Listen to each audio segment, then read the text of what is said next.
Halloween events. Halloween events. Which Halloween gaming events are the best and why, and do they belong here? We're going to kick it over to you, Ender. I like Halloween events. I think the two best ones that I have, I think Call of Duty does a pretty good job. It's gimmicky, but it's fun. Gives you something to break up the monotony of the game. And, you know, when I decide that I hate battle royales, I can go do that for a little bit because it's the 5th time or 6th time I've been killed by a cheater. I don't find a lot of cheaters in the whole Halloween event. And then I also really loved World of Warcraft's Halloween events, the Hollow's End event, because you could get different type of loot. There was a mount that you could get and things like that. So it was fun to have that breaking up the year. So I'm for them. I like them. They're cheesy. They're fun. It's time for the company to sell some skins and stuff like that. But you know what? They need the money. So I'll keep paying for them. Gotcha. We'll go over to Bobber. Dude, I love these damn things. I'm a huge fan of Halloween as it is. And the fact that I can run around as the dude from Scary Movie and everything else, like, and Scream and that, like, it is a damn good time. And who doesn't love being a ghost? I just found out you can assassinate as a ghost, so that just kind of blew my mind. So most people You're here, welcome. Yeah, thank you for that, by the way. As you know, James is here yelling at me as I'm trying to assassinate someone right before the show started. So, no, I am absolutely obsessed with the Halloween events. I love them. Jordan. Yeah, I don't think that they're gimmicky in a bad way. I think they're gimmicky in a fun way. I love the Halloween events. I think my favorites are probably Apex and Phasmophobia. Phasmophobia actually is having like a nightmare mode, which is like extra hard for, you know, spooky ghost hunting. So I actually have to try that out, but I'm really excited to see it. And last but not least, Shadow. I'll lead off with a question. How many countries actually celebrate Halloween outside of America? That's a good question. Does the panel That's know? the best question. Because literally this is for Americans, 9 times out of 10. So we're all about it. But how many countries actually celebrate it? Not very many, probably. Other than a couple that sell like All Hallows Mexico? Eve. Mexico? No one really knows. Yeah, they do. They do a lot around it. Have you ever seen Coco? That's a different holiday, though. It's a different holiday, but still. It's a totally different holiday. It's not Halloween. Yeah, it's a totally different holiday. It's a different holiday, and it's a different reason they celebrate it. It's not even the same thing. Not even close. Yeah. But it's really for a way for these companies to just make money off of people. That's the biggest gimmick of all. Just like the holiday itself for Americans. It's a way to make money. That's all it is.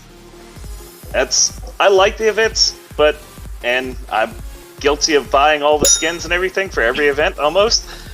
And that's kind of my opinion on it, is like, they don't need to do these things. Yeah, to break up from the monotony, but there's got to be a better way to get out there and make money. Make a better game, actually. Come on. Shadow! Just Good let point. people enjoy things, Shadow! All right, Hang we're on, that's moving actually a on really and good moving point. on to the Can you next imagine topic. how Splinter Cell. boring. Splinter if Cell. you don't have Halloween, like, you just log in and you're like, what is this? And it's just like, you're just so confused.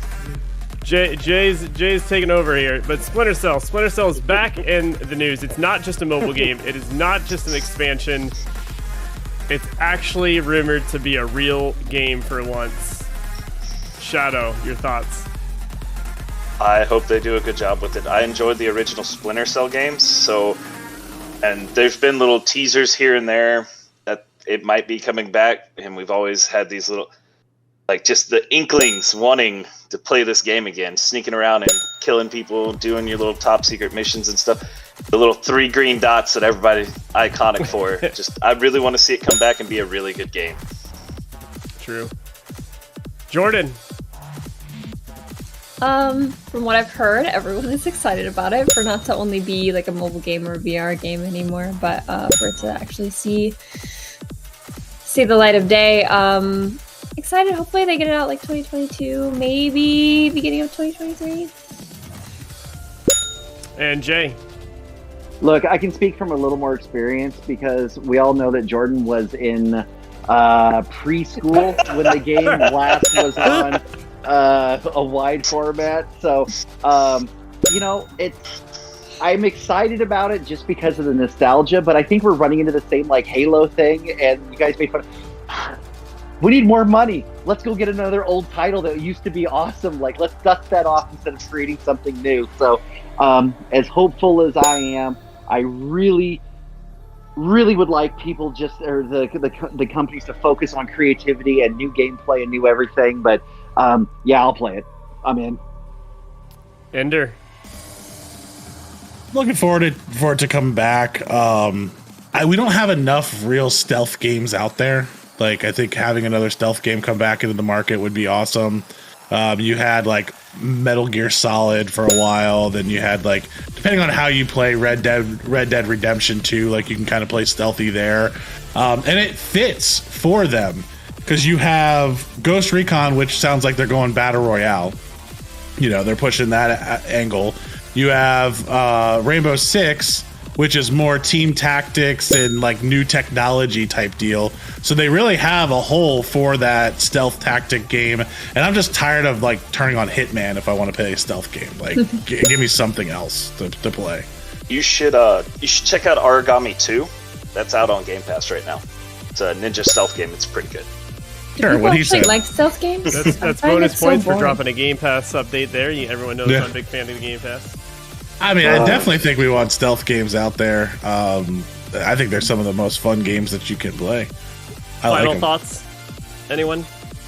Yeah, I love stealth games too. There's nothing like playing a computer game and not having anything go on for 30 minutes at a time, and then a little bit of action. So, I don't know. That's how you don't want to hide in a cardboard box? Yeah, if anyone's watching my stream, that's how Jay plays Call of Duty. Not out guns blazing, getting shot in the face. All right, we are on to buy or sell Rocksteady Games. You know, they announced it a couple years ago, but with DC Fandom, they had more trailers come out, and we kind of have a little bit more sense on the Suicide Squad Kill the Justice League game. Now, the question is this going to live up to the hype and be better than their Batman games? Because they've really set themselves up, on a pedestal with the way they handle those Arkham games. Jay, you first. Dude, I'm buying this only because the movie for Suicide Squad was so god-awful that they really lowered the expectations. The new one? So are you talking about the new one or the original? The new or the old one? So, come on, Will Smith mailed that one in. So yeah, but they got a new one. They lowered the bar, and so if this game's even halfway remotely close to being decent, I think it'll be great. I'm buying. Ender, buy or sell? This will be better than the Batman games. I'm selling that it'll be better than the Batman games. I think it'll be a good game as long as they keep it focused on the co-op and play mode, because you're dealing with 4 characters here. If they stay focused to the co-op play, I think it would be a horrible game if it's just like a single person walkthrough campaign. Like, that's going to be weird. So co-op play, they really need to focus on that. But I'm selling that it's going to be better than the Batman games. I don't. Those were great games, and I just don't think these characters are good enough to be better than the Batman games. Like, I'm just too involved into Batman and love them. So yeah, I agree. Jordan. I'm buying and I'm offended by Ender to say that the characters are the problem? Excuse you? No, I'm buying. I think that when you compare them to Batman, yes, like are crazy. Like, these are secondary characters to Batman. Only because of the way that stories have always been told by the hero's perspective. It's the only reason. I mean, I would take go ahead. I'd take the Joker over these guys. Anyways, I'm buying the idea. I think that if they did such a great job with the Batman games, I can't see why they won't do even better with this one. Shadow. I feel like Arkham Knights is going to be the better game out of the two games that are coming out of WB, because the other one's not Rocksteady. Yep. It's nope. But I feel like WB's Arkham Knights will be the better game. Really? It's introducing Court of Owls. It's going to be an amazing game, and I like the concept of doing Suicide Squad. I do, but you're going to have to do something a little better than bringing Brainiac back after they just did that in Injustice. You're really going to have to come up with something new. That's kind of Just almost Come on. rewatching a storyline there, huh? Yeah, you got to come up with something different. Your own stuff, fresh. Can't recycle from a different game. Come on. All right, moving on.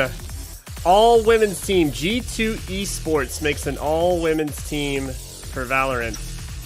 And one of the biggest arguments on the internet and on Twitch and stuff is that men are better in video games because of their gender. So a lot of times people say that men are better in sports because of the way they're built and the athleticism. We're talking top tier athletes. So, not LeBron James versus Mary Poppins or something. So in video games, buy or sell, Ender, that men are better in video games because of their gender. I mean, it's selling that completely. It has nothing to do with that. I hope this all-female team goes out there and starts destroying and wins the top and wins different things, all the different things they could win. It has nothing to do with that. I mean, if you even take like another sport, or we can debate sport. We've done that before on a different podcast. But you take a look at drag racing now. Most of your top drag racers are female for hand-eye coordination being just faster, like known to be faster. Scientifically proven to be faster. So I think this team has an advantage of being female. I think that helps them to a point, just from hand-eye coordination, and that's been proven. Bobber. Man, I think the fact that it's an all-women's team is a little gimmicky, but I'm for, I don't know why females haven't been more included in these top-tier teams regardless. There shouldn't be even a gender on it. It should just be about the player's skills, and the player's ability to be able to throw down in these big arena matches and everything. I don't even know why. I guess I'm just disappointed that it should take somebody announcing an all-women's team for the discussions to even be, are they even good enough? Of course they're good enough. Stop being stupid. It shouldn't have even been an issue. I hope this team really leads. Same thing. I hope they kick a lot of ass, and I hope they take a lot of names, and then there's just integration across it, because there should be mixed teams, because you can't tell me that there aren't female players that are just as good as the guys that deserve a shot at these titles. Jordan. Obviously I'm selling. I completely agree with Red Harley in our chat. Who would buy this? Sad to say, there are some incels on the internet who would buy this, but I don't think any of us are included in that. Yeah, I can't see it. Have you guys even seen the Kraber Queen? She's freaking insane. She's better than most of the guys that I've seen ever play video games ever. She is amazing. So yeah, hard sell. Shadow. Definitely selling, because FaZe even has been integrating women into their team for 4 or 5 years now. Yeah, exactly. But the biggest thing that's holding this back is because in the industry, period, sexism has been a horrible thing. Period. Just look at a lot of the video game companies like Activision. What was going on there? Blizzard, yep. Thank you, Jake. Just look at these gaming companies. It's happening at the companies. They don't want to see stuff like that succeed, which is kind of messed up if you think about it. But I'm definitely selling. I believe that these women's teams can really compete, and I would love to see more integration in the sport itself. Yeah, I agree with you 100%, especially the whole, they don't want to see it succeed. You don't want to open up a whole new revenue stream. You got a whole new group of people to sell to. It amazes me that they're holding this back for so All right, long. moving on. Top streamers. Top video game streamers can determine the success of a game. Buy or sell. Shadow. This is a touchy subject, but I'm going to definitely buy that they can, because how many video game companies are putting money into streamers right now to make their games have more eyes on their game, to make sure that that game is watched by more people so more people want to play it? It's just like what Activision's been doing forever. Hey, this streamer has this skin with this skin on this gun, we want it. And they're going to keep feeding that, and it's going to make people buy into games. If a game wants to succeed now, you really have to put that game in the hands of a streamer and get it out to more people through Twitch, gamers like us that are watching these streams and actually paying attention to what's going on. Jordan, you play a lot of competitive games, whether it's Dead by Daylight or, Valorant, Apex. Do you agree that the top streamers can determine if a game is successful or not? 100%. I think watching other people game gets me excited for a game that I may have wanted to put down. That's 100%. Like anytime I get sick of Apex or Valorant, sometimes I will watch one of my favorite streamers and it will suddenly make me want to jump in. And I mean, to be fair, once I jump in, I'm buying skins and that's like a whole other money in their pocket. But regardless, even if I've never seen a game before, and this has happened to me, I will watch one of my favorite streamers play it, and then I'll get it, I won't have as much fun. But it's because they make it look so much fun on their stream that I'm like, oh my god, I would love this game. So 100%. I think we've all been duped that way. Ender. I think we're all saying the same thing. Like, I buy it. I think they definitely can push it. I think you look at the way their marketing's going today in general. It's influencers. You know, how much can they influence you in order to do it? And streamers are that influencer right now for the gaming world. I think they can definitely determine the success of smaller games more than some of the larger games. I think you have your fan base in some of the AAA games that everyone's going to play, but it's across the board. The more guys you can have pushing it, the better. All right, Jay, here's your chance. Buy or sell. Man, I don't understand why people are surprised that streamers are kind of leading the way on marketing for new items. I mean, this is the celebrity endorsement. This is the athlete endorsement. It's just with gaming. And, you know, absolutely, if you would absolutely be a part of every marketing plan, you would be an idiot not to get your game in the hands of a influential streamer. Now, here's the other thing, though, is that doesn't mean you're going to have a successful game.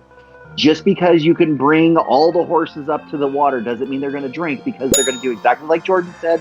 They're going to try it out, and then your game has to be able to stand on its own. So you can get that bump, you can get the exposure, you can get everything, but that doesn't necessarily mean you're starting your own AAA franchise just because you got 100 streamers to be able to play it the first week. You know, Shadow looks like he's about to jump out of his seat, so I'm going to give him a chance to rebuttal this. So if you got that hands in those gamers and they each paid $60 a piece, and all these people jumped in and bought it, they're going to have that bump to keep making that game better. That's all they need to start with. That's the initial. You are the product, right? As what you would say. But here's the thing: even though you had money to be able to dump into it, if it was a shit game to begin with, you can only polish a turn so many times. Accurate. And you have the reverse backlash there too, of like they play it and they're like, "Oh, this was great," and I never picked it up again. And everyone's like, "Didn't they play that once?" Like, they're not playing it anymore. I'm done. Like, it just goes to the wayside. Like, you could tell exactly how long their 60-day contract was, right? Like, exactly. They started it, oh my god, this is the greatest thing ever. And then, well, it's like that. It's my sponsored stream, and I'm not sponsored anymore today, guys. So I'm no longer playing that. Thanks. All right, guys, moving along. PlayStation is back in the news. Of course, they've put some of their exclusive games on PC this past year. You know, with Death Stranding and a few of their others, and now they're putting God of War on PC. Now, of course, this game has been out, since 2018, so almost 3 years. But some people are saying this is kind of tarnishing PlayStation's brand and making it not as exclusive. I mean, you look at you don't see Mario Odyssey showing up on PC. You don't see Zelda showing up on PC. So is PlayStation hurting themselves by putting their games in the PC market now? Shadow. Oh, they are not. You're putting your hands in more. You're putting your game in more players' hands. More people are buying into your product now. That's essentially what you're doing. Xbox has been doing it for a while now, and PlayStation's finally starting to catch on to this. Come on. All right, Bobber, buy or sell that this is hurting PlayStation's brand? Oh, I'm selling it. I mean, it's really funny. You mentioned that, this PlayStation exclusive is going to PC. Well, it's no longer PlayStation exclusive now, isn't it? So it's no longer got the exclusivity. I'm a big PlayStation fan. I'm a big fanboy. They are habitually late to the party. And you're absolutely right. They're always a couple years behind everyone else. So, I mean, all these you'd be an idiot to keep it out there if you're not going to open it up to other platforms. And you're absolutely right. It does open it up to other players, players that wouldn't necessarily have that exposure to be able to pick up those skins. They've always heard about it, and it's almost giving your game a second life by doing it. It's just increasing the longevity of the franchise.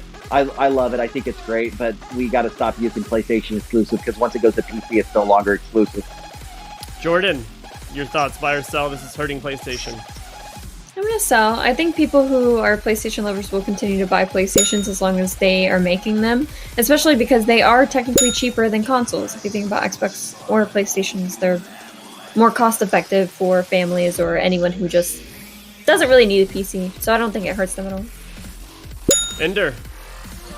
Yeah, I'm selling it. I don't think it hurts them. I think it gives them more people in there. And going to your comment of like Nintendo, like Nintendo's always played like the Apple brand out there of like, we're going to keep everything in our ecosystem and we're not going to breach it. You're not going to go out there.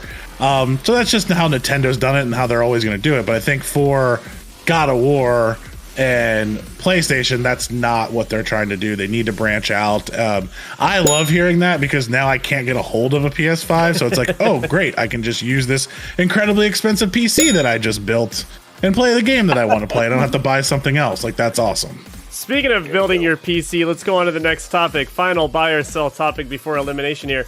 Pre-built PCs are a waste of money. You should only build them. Buy or sell. Jordan. Absolute sell. I think sometimes, unfortunately, this can be the case, but I have had friends who bought their pre-built PCs and are absolutely loving it, so I don't think it's every single case. And Ender. I'm going to sell it on the caveat of you need to know what you're buying. So a lot of these pre-built companies won't necessarily put the exact cards you're getting or the exact thing. So if you can physically see what's in it before you buy it, or you know the exact graphics card that's going in, you know you're not getting, you know, crap inside of it, all for it. I mean, I've purchased pre-builts from Micro Center before, and they're fantastic machines, and they're cheaper now during COVID than they are to try to build it on your own. So like pre-builds right now are really good deals compared to what you have trying to build it on your own during COVID. So Shadow, your thoughts, buy or sell that you should only pre-build them? No. Or they should only build them yourselves? No, pre-builds nowadays are a lot better than what they used to be, so I'm definitely selling on that point. And plus, if you get a pre-built, you can always go in and change out a graphics card. Change out this, change out that. You can still go in and change it out if you need to. It's not like it's permanent. It's not like buying a console where once it's there, it's there. Can't do anything with it after that. And Bobber. Dude, I am tired of the PC master race telling me that just because I go into a Best Buy to get a gaming rig, that all of a sudden I'm now an inferior person because not only am I just a newbie PC gamer, I also now bought something out of a box and saved myself $3,000, and now I suck. Like, and it's crazy too. And it's crazy too. Like, if you were to equate this to like the car market, like, oh, you didn't build your car? Oh, you suck. You got one of those off the lot. No, it's an absolute dog show. I mean, you didn't build yours? Gosh. Yeah, I admit I bought mine from the Dodge store. Okay, you know, but it's just crazy that, you know, especially now when the technology's kind of evened out and stuff, a lot of people can't tell the difference when they're playing between graphics cards unless you're like an elite level. It's like the people that go out and buy the latest edition of the TVs. They can't tell what megahertz sometimes the TV's running on. There's a lot of different things that kind of happen with that. You know, you go out and you buy this, and you don't even have the knowledge to be able to adjust your monitor settings to be able to take advantage of your graphic card. So no, it's just more PC master race bullshit. And if you only have $1,000, go down to Best Buy, get an MSI, be done. All Enjoy right, guys, yourself. that ends our buy or sell. So we are going to have the showdown. So unfortunately, it looks like this week, Bobber and Jordan fall just short. But we'll bring you back on at the end, so don't disappear. But thank you guys so much for coming out. I can't believe you eliminated Jay. I think his answers were amazing this week. I mean, but, he got a rough start. Listen, stop teaming up here. Okay, James. Bye, Jay. We'll see you in a bit. Bye. All right, the showdown. So now you guys, obviously it's the first to 2 points. So let me go ahead and adjust your scores here. As soon as I can figure out how to do that. There's a lot of moving parts over here. Okay. Let me just say that. Oh, no. We might be able to do the math on our fingers. Well, I know that you can do the math on your fingers. I'm just trying to update the scoreboard properly. So it's the first to 2 points. There are 3 topics, but it's the first to 2 points, and we'll see who goes first here. So Apple TV Plus just did this huge marketing scheme. We talked about marketing with the streamers earlier, but all these just chatting streamers, some of the top streamers, started getting these nosebleeds in the middle of their stream, and it was all like edited and fake blood. Anyways, come to find out, it was Apple TV promoting their new Invasion show getting ready to come out, but they did it using the streamers. So Ender, we'll start with you. Is the future of advertising going to be done on streams? Is that more of a thing? I think as long as your influence in the entertainment market is using Twitch as a platform, YouTube as a platform, whatever streaming service it's going to be, you're going to see advertisers start to take advantage of that. They have the people they want in front of them. They know that they're getting the viewers, and they're going to utilize that. Do I like the gimmickiness of this whole fake nosebleed thing? No. I think a little bit more straightforward of like, hey, you're getting advertised to. I think it was like a little hidden, and Apple's struggling with their Apple Plus thing anyway. Like, I don't think anyone's watching their shows. Like, they've got to do something. Ted Lasso, okay? Ted Lasso's the only one. It's the only one. You've got one show next to the other ones, and I know they're the new group here, but they had to do something crazy, and they did it, and maybe it'll work, maybe it won't, but I think it's the future. I don't like it, but I think it's the future. Shadow, your thoughts on this? I'm not a big fan of it because, like he was saying, it's real gimmicky and everything, but you really have to know the market you're trying to advertise to. Like, Invasion may be good for certain people, but if you're advertising to all these people, do you necessarily think that that's the market you're going for? I don't see it taking over advertising because more people still watch regular television, Hulu, and all these other ones that had ads on them. You are going to always see advertisements on YouTube's and Twitch and everything else because that's how they bring in money. So it's never going to go away, but the gimmickiness of it, not a big fan. Not a big fan at all. All right, good points by both of you. I'm going to give the point to Ender on this one. So we're moving on to the next topic. The cartel. This was in the news today. It was a pretty big topic. So on a game called Free Fire, which some of you may play or at least have heard of, it's, advertised pretty heavily. It's a first-person shooter. They were recruiting, the Mexican cartel were recruiting kids in there and offering them up to $200 to basically be lookouts on their drug runs and stuff. Is this something that parents should worry about as they recruit in online gaming? Shadow. If you're a good parent, they probably shouldn't be playing certain games, and you really should be monitoring what they're doing. We've talked about this before in Parents versus Gaming, I know, but you should really be paying attention to little things like that. If you don't want your kids to be on something as open as that, they probably shouldn't be on there in the first place, but I would say that shouldn't be something you worry about too much. As long as you have your parental guidelines and everything set up correctly and keeping them from talking to the people that you don't want them talking to, or just keeping them offline in general. And Ender, your thoughts on this? I mean, I think it is something that you kind of need to worry about a little bit more. I think it's another recruitment mechanism, and as much as you want to be an informed parent and know everything that they're doing when they're doing it, you can't always be there. You don't always know. You don't always know what they're going to be doing when they're at their friend's house, or what that as much as you want to think you don't. And having another avenue in order to recruit kids, especially in something as influential as a game that they're playing, and as influential as these guys are known to be in these cartels to flip people to doing things for them. I mean, you're off, and you're looking at this is in Mexico. Like, they're offering kids $200 to go do this for them to be a watch out.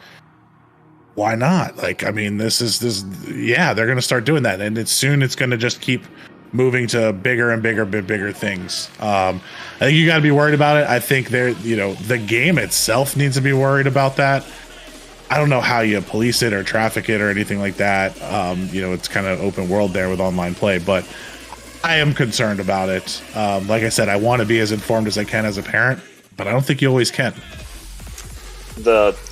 I'm gonna throw a little counterpoint in that, because a lot of the online communication, everything is actually more tracked than what you think it is. So anything that happens like that, especially in the US, it might have happened in Mexico, but in the US, something like that, that's a lot more easily tracked than it is somewhere like in Mexico or somewhere else like that. So you can see the government. It's tracked, but it doesn't mean the influence didn't happen. Doesn't mean that you're going to actually be able to find the exact person that did it. Doesn't mean you're going to be able to track all of that. I mean, behind a VPN, I can spoof where I'm at and bounce it around all over the place. But you're bringing more attention from the feds down on you too by doing stuff like that. So now sure, but do I care? I'm the Mexican cartel. Like, I've had the feds on me for how long now? Like, why the hell do I care? I found another avenue to recruit. I'm going to use it. All right, so I agree with a lot of the points Shadow made. I know in the U.S. it is hard to track, but Ender's kind of convinced me here, so I'm going to give the point to Ender. So the game goes to Ender, and Ender, this is your moment here, sir. Oh, feels good. Feels good. 2 in a row, back to back. Back to back wins. That kind of. I'm going to just suck this one in here. I'm getting the finger from Mr. Bobber. It's okay, because he's not on screen anymore, and I am. I want everyone to know, if you are a baseball fan, even if you're not, watch the series that's going on right now. We got a great game going. There's 2 good series that are happening. I definitely want you to pay attention, even if you're not a big fan. Playoff baseball is completely different than baseball in the regular season. So please go out there and watch, support these guys. First full season back. The 2 series that are going on right now are great. That's really all I have to say. I don't have anything about gaming to say. We said it all already. No problem. So we'll bring everyone back on. So thank you guys for coming out again. There's Jordan with the surprise re-entry.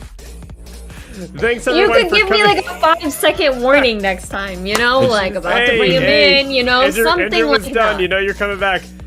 Thank you guys for coming out. We will be back again in 2 weeks. We're going to go on a bi-weekly schedule on this show. It is a little difficult putting it all together. So, like I said, thanks so much. Ender with his 2nd win. Shadow's got 1 win. Liquid Death. I got 2 wins. Liquid Death sponsor me. 2 wins already. I feel like in 2 weeks, Shadow's going to come back with a vengeance. He does not like to lose, and he knows he almost pulled it off tonight. But thank you guys so much. We will see you guys in 2 weeks. Bye-bye.